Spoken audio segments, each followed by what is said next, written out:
เห็นหน่อยนี่เห็นหน่อยกระเจ้ากับสิตื้มมาให้หุบเลยขีดคลองทั้งนี้เนี่ยบ่สุกเวลาไปล้มแซ่ล้มสาวคันว่าบ่เข้าไกลลูกสาวเพิ่นนี่เพิ่นเว้าว่าสร้างไดต้องยับเข้าไกลๆเขาเปลือกเนาะไอ้เนาะข้าวสารเป็นเบิดแล้วเอาเครื่องกันหนาวเนาะมาอันนี้จะเป็นบ้านให้บ้านให้มัดบ้านให้พี่น้องเพื่อนเพิ่นไฟไหม้พี่น้องมือวานเนาะในบ้านเก่านะว่าเก่ายาลดเป็นยาหัวไฟไหม้มือวานดีเนาะเก่าละเครื่องที่ว่าเอามาได้กะเรือเชงปวดจีนตัวเอาเด้ที่จริงเพื่อนเตรียมสิจะพาขึ้นไปเบิ่งได้สร้างไม่อยู่คนเนาะพาขึ้นเบิ่งโอ้นี่บ่เครื่องแล้วมันฮุบทิ่มเลยแหละเนาะคุณเนี่ย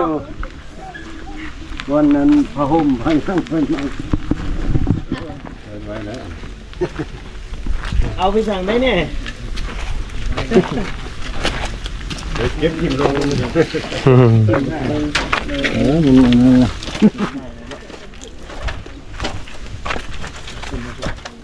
มันเริ่มจะใส่เด็กมันไม่อยู่ใส่ก้อนตัวไผ่อะไรตัวไผ่นี่คนกระจุกเพื่อนนี่บอกกระมอดมันแล้วห้องมันลุกตอนไหนหมดแล้วเราก็หมายถึงงานแบบนี้เป็นงานที่เราวันนี้ไว้ตัวข่าวสัญญาณกลุ่มงานนั้นเนาะวันนี้มันความร้อนมันสะสมเนาะมันอยู่โดดแล้วไปเก็บสีแมงอยู่เนาะสีแมงใหญ่ลูกมันอยู่ลุมนี้เฮ็ดนี่บ่ทันมั่งตัวนั้นเฮ็ดนี่ก้อนเฮ็ดนี่แล้วก็กดเครื่องลงมากินเฮ็ดนี่ใส่พันไม้ก่อนกำลังเริ่มกันแล้วตีไปลงมาไฟใหม่หมดแล้วยังบ่ทันแล้วสำเนาะเข้า10ปลายเป่าเรือแต่6เป่าโอ้เข้ากับไม้ป่ะใหม่หมดเลยจ่าเลยเขาชานก็เต็มอุนั้นเบิ่งเขาหมดอะไรเขาชานกันมีแต่นับมีแต่ขี้ทง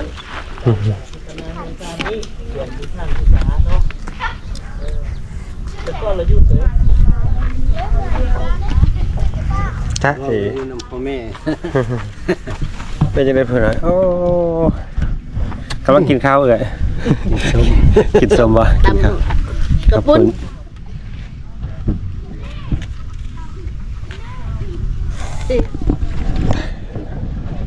เกี่ยมยายมาเนาะบ่ทันแล้วบ่ทันได้ยายเขายังเลือกกันจะบ่ทันได้แล้วเขาเปลือกเนาะไอ้เนาะข้าวสารเป็นเบิดแล้วข้าวสารสารเราบ่ได้เลย10ปลายเป่าแล้วเหลือ6เป่าเขาเปลือกไปเนาะอันนี้ก็เครื่องเลยนะเบิดเลยนะนี่เป็นเขามาช่วยคือได้เครื่องเพิ่นเป็นเบิดแล้วใหม่มาเลยเขาห่มมาไปอันนี้เป็นมาช่วยบ้านไกลเงินเคียงนี่มาให้เป็นศาสตร์เป็นยังไง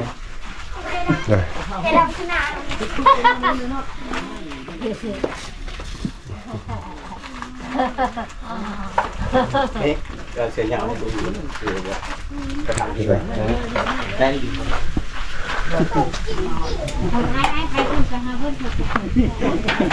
กระเกียมเนาะกระเกียมเฮ็ดเฮือนไม่อยู่หน่อยเนาะเกียมเฮ็ดเฮือนไม่อยู่สูงเลยกันเฮ็ดแล้วก็สูงเลยเป็น2-3เลยเนาะอะไร2-3ก็ได้เรื่องกระสูงแห่งของมดใครแต่ให้น้องนักโทษมาซอยเจ้ามาเฮ็ดเวียกอยู่นี่แหละลุมมาช่วยมาใครได้เห็นบ่แล้วโอ้บ่เหลือยังจักอย่างเลยนักโทษเจ้ามาเฮ็ดเวียกช่วยทานเขาอยู่นี่ผมทานสายคนนั่นล่ะนั่นเลยใครยังใครนักโทษมาช่วยโอ้อันนี้มาก็ช่วยโอ้เข้าไปบ่ได้แล้วมันไฟจนมันง่ายเลยมันหลังคาเลยเนาะมันมุงหญ้าเด้มุงหญ้าไว้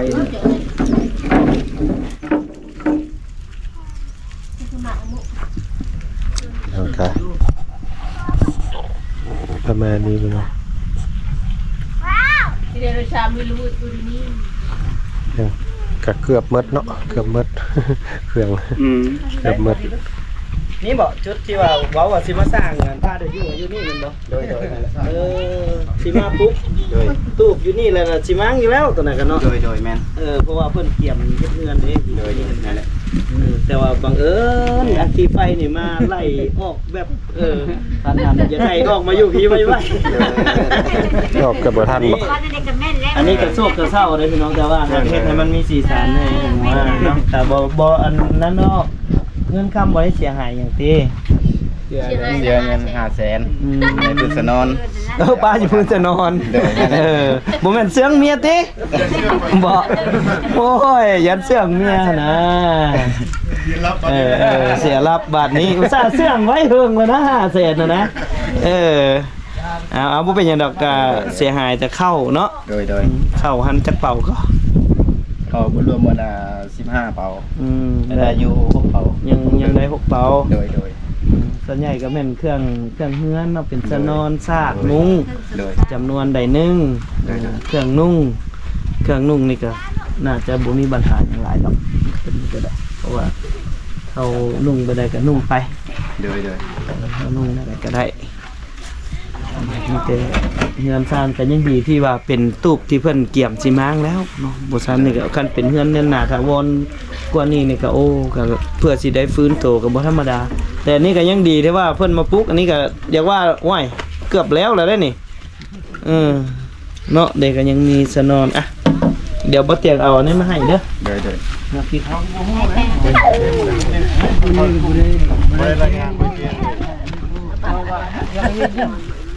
มาทางผัวเมียมาอยู่พี่ซะ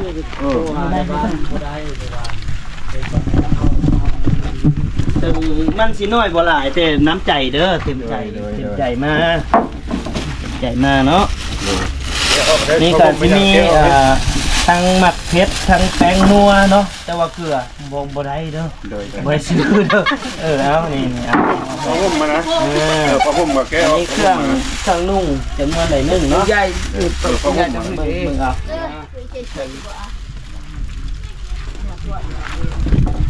เธอนอนก็นอนเต็งกันก็ได้ดอกเสื้อเดียวอันนี้สิ้นแต้ม2คืนเอาไว้เฮาคิดว่าเจ้าคือสิได้นุ่งอันนี้ก็สิเป็นผ้าเซ็ตโตน่าอาจจะเป็นของมือ2ที่เพิ่นบริจาคมาเนาะแต่ว่ามันก็ยังใส่ได้ดีอยู่เนาะยังโอเคเนื้อดีอยู่เนาะอันนี้ผ้าห่มไม่เลยคือเดียวกับผ้าเจ้าที่ไหม้ไปหานี่อันนี้ผ้าไหม้อันนั้นผ้าไหม้จักก็ได้ไหม้ด้วยเนาะนี่อันนี้ซื้อไม่ไหม้อันนี้เอามาทดแทนคืนสร้างความอบอุ่นแต่ว่านอนน่าจะตุ้มผ้าห่มพื้นเดียวกันได้เนาะ2ผัวเมียโลกบ่มีปะนะเสื้อนอน2เครือกับบ่ได้นอนคนเครือดอกแล้วก็มาเต็งกันคือเก่า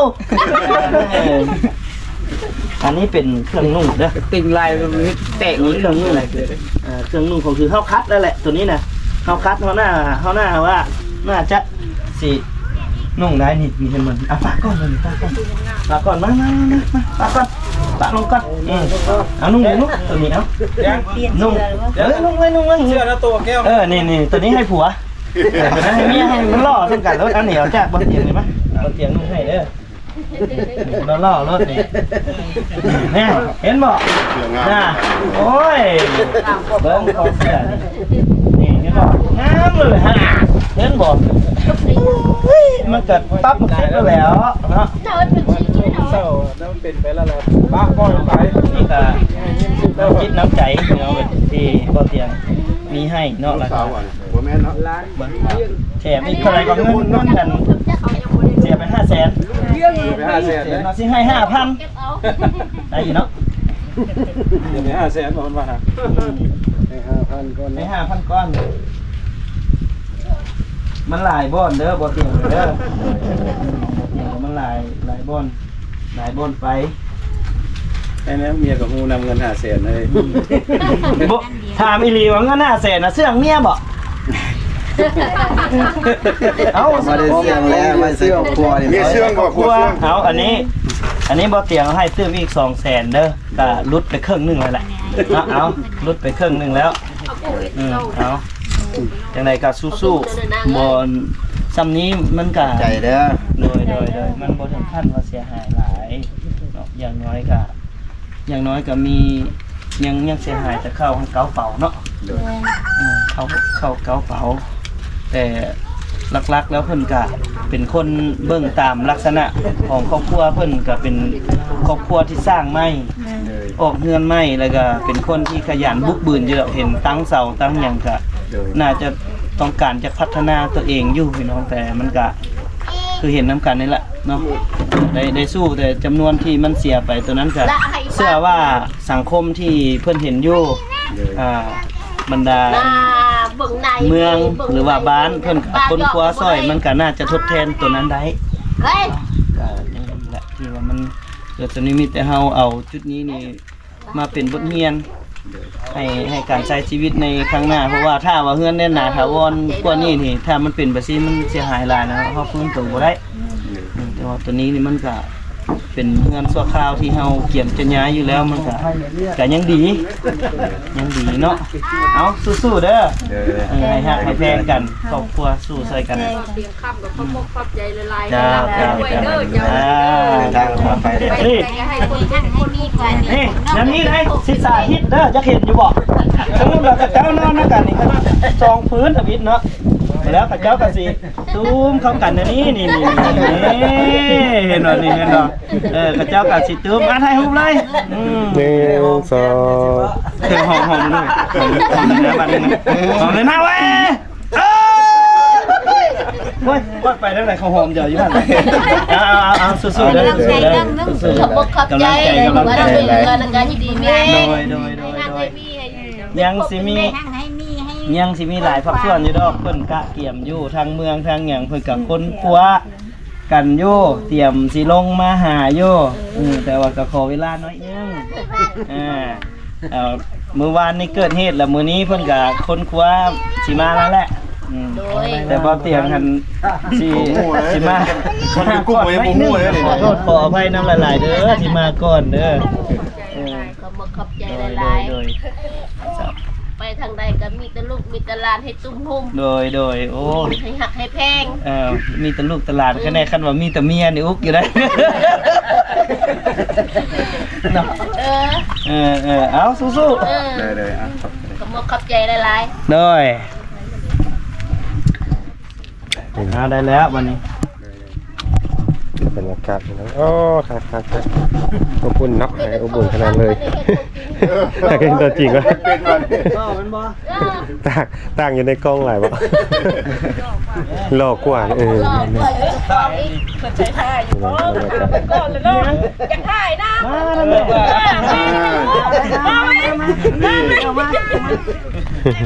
ถ่ายแล้วค่อยต้องคนดังดิเอาอะไรกำลังติดตามเบาเตียงอยู่แล้วมือนี่ก็ได้เบิ่งอยู่เนาะเบิ่งอยู่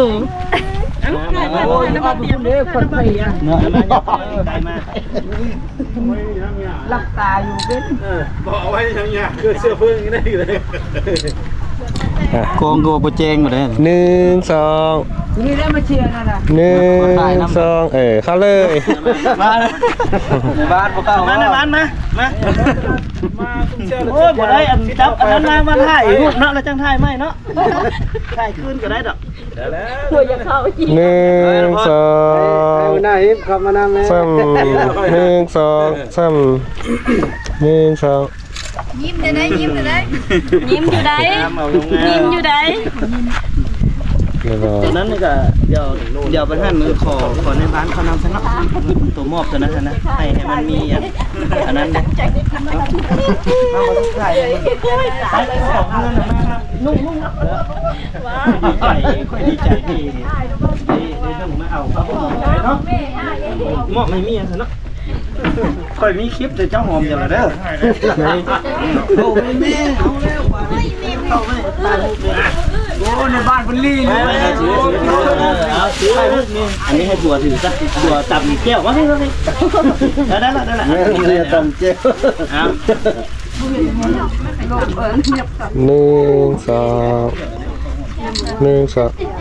2 ต่างกันเด้อ1 2 1 2 โอเคเอาอันนี้สร้างภาพเพื่อเดินท่านบ่สร้างภาพคนกับบ่เห็นเด้ต้องได้สร้างภาพน้ำ เอาเตียงแล้วออกไปก้อนกินว่ากำลังกินส้มอายจ้าแล้วออกไปก้อนแล้วเข้ามาไหม สิท่าอีกแล้วนี่ พอได้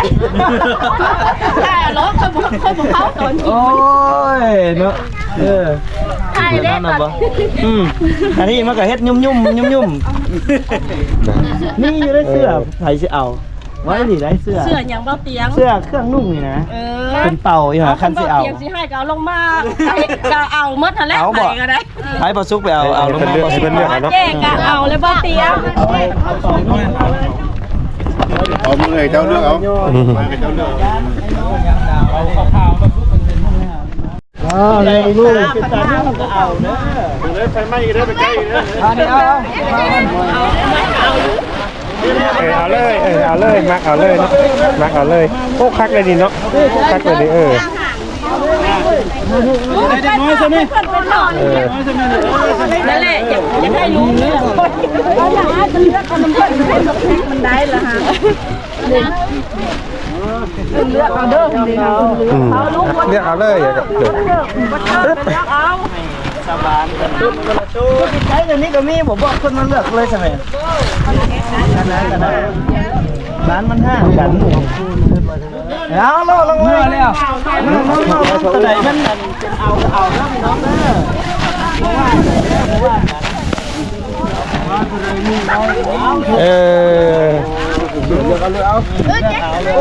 เชื่อผู้ใหญ่เนาะ เลือกเอานี่บ่มีก็เลือกเบิ่งเลือกเบิ่งเงี้ยนุ่งก็ได้ลูกนุ่งก็ได้นุ่งยำหนาวนุ่งยำหนาวจะได้นุ่งไปให้ไปชวนได้ก็เอาไปให้ใจเสื้อกันหนาวเอาไปเพื่อคนข้างเงื่อนก็ได้เด้อป้าข้างบ้านนั่นน่ะเอาไปให้ป้า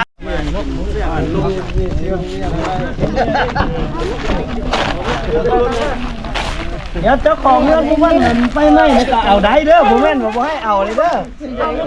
ให้เพื่อนผู้นั่งได้ไหมฮะเดี๋ยวนี่ครับนี่มันเรื่องเอาละเลือกละใส่รถใส่ตัวไหนว้ายอาจจะว่าโอ้รอเด็กได้แล้วเลือกวะ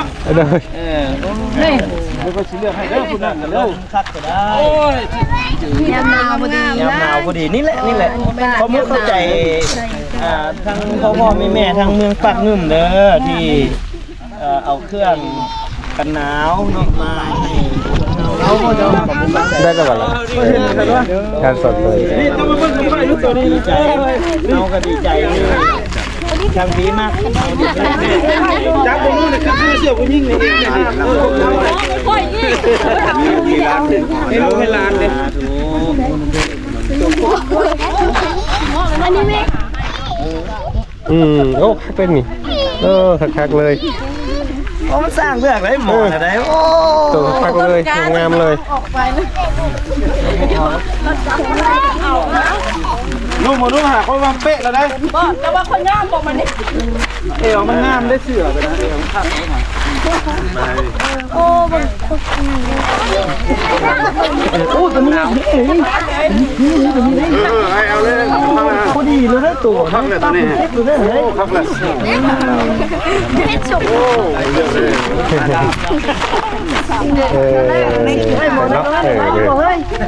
ได้ยังวะมุ้งเนาะตัวธรรมดาเนาะโอ้ยมีแต่ตัวใหญ่มีตัวน้อยเนาะ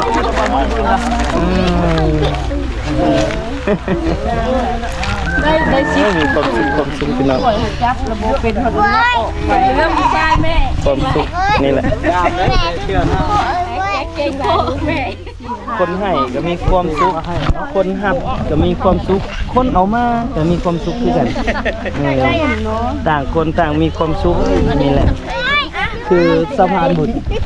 สาวคอยแน่ ดีมากดีใจ ไอ้บ้านนี่ตุ้ยเจ้า ม้วนงามหลาย เอาดินุ่ง ภาพที่ นุ่งรถ ประทับใจที่ ได้บักอะไรได้บักโลนะมีตัวน้อย มันบ่มีได้ใช่ มันบ่มีเลยลูกเขายังบ่ได้ ยังพูดน้อยพูดน้อยได้แล้วว่าพูดน้อยใจเด้อให้อยู่ดีมีแห้งเด้อเล่นใจเด้อ ผู้บริจาคมาก็ขอให้คนมีความสุขโดย เอาไปละเสร็จแล้ว เอาไปขายน้ำฮอก ไปทางไหนกัน สาธุสาธุ อยู่ดีมีแห้งให้คำให้คูณให้มันให้ยืนเด้อให้ดูให้รุ่งเด้อ โดยขอบใจแม่ขอบใจ รับเป็นตุ้ย โดย ไปทางไหนกันมีแต่ลูกมีแต่หลานชัก เล่นตัวเอง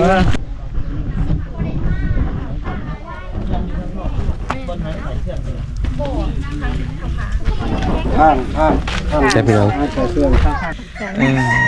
สร้างครอบสร้างครัวแล้ว ยัง ยังบ่คันสั้นนี่เอาอันนับน้องชายไอ้เลยปะเอาให้เลยนี่ไปอีหลีได้นี่อีหลีได้นี่ในบ้านว่าจังไดเอาเลยบ่มีเอกสารแล้วบ่พร้อมบ่เฮ็ดบทบันทึกอยู่นี่บ่ฟ้าเว้าน้ำพ่อพุ่นเนาะเฮาเฮ็ดก่อนเลย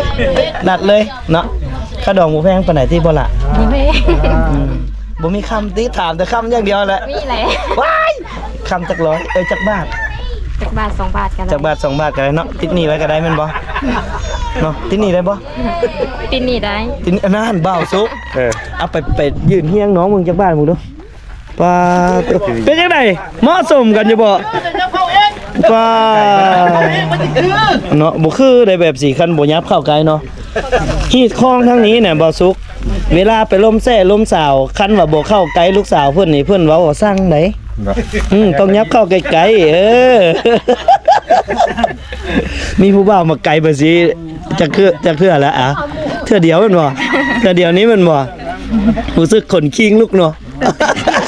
ตื่นเต้นว่าบ่ซุกนี่ก็บ่เคยผ่านมือยิงจักเทื่อ มาเคยแต่ยังเนาะสัตว์ตุ่น เจ้าตุน ก็บ่คือกันอยู่ในเนาะเว้าไปเว้ามาก็อยากเป็นน้องไผอายอยู่บ่ ฮะเป็นอยู่บ่น้องไผอายบ่ฮู้แล้วแต่สายแนนมันป่งเนาะเดี๋ยวอายสิพาเรามาดูสายแนนจังค่อยป่งกันบ่ชัดนี่มันบ่ป่งแน่นอนแหละเอ้าบ่ซุกเอาไปก่อนเด้อขอบใจเด้อที่บอกขอบใจหลายๆ จะเป็นคนเซตไปบอกเนาะ แม่น้องเพิ่นก็ที่จริงน้องก็ติดตามอยู่แล้วมันบ่ แม่น้องติดตามเมื่อวานนี้น้องเสร็จไปแล้วคิดว่าไอซิวตอบเขาตลก เมื่อวานยังอยู่เพียง ยังขับรถอยู่ ก็ขอบใจที่เป็นกระบอกเสียงน้ำกันขอบใจที่น้องก็ยังฮู้เป็นห่วงเป็นใยชาวบ้านมีหยังก็คันว่าไอ้มีเวลาแล้วไอ้ไปแท้ทางไอ้ผ่านบ่ยากเกินไปแล้วแม่นไอ้ไปแต่ว่าถ้าว่ามันยุ่งยากทางอื่นอย่างค่าเนาะก็เฮาก็จะเป็นต้องค่าคนเฮามันก็มีเรื่องมีงานนำกันเบิด ขอบใจเด้อสัตว์ตุ่น เลย เดซ่า บรรยากาศ กลับบ่เด้อ อย่าลืมกดไลค์ เดี๋ยว กด พี่น้อง แชร์เพิ่นได้ เดี๋ยวเมื่อก็ได้ขอบใจเด้อขอบใจเลยพี่น้องกาประมาณนี้ โอ้ตัวนี้ก็ได้ หลายปุ่นขนาดเลยไปก่อนนะท่านในบ้านเลยไปก่อน